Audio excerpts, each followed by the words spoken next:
ang aming long journey long trip from Mindanao, Visayas at Luzon.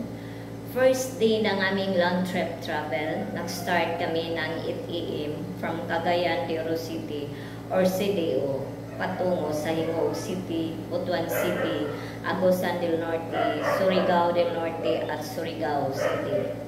At 5 PM, dumating na kami sa Fort Lipata, part ito ng Surigao City. Sa Fort Lipata, sumakay kami ng barge.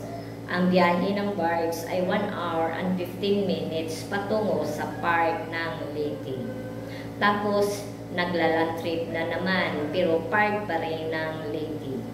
Minto kami sa may San Juanico Bridge at around 1 AM sa may unahan upang makapag-rest ang nagmamaniho ng sasakyan.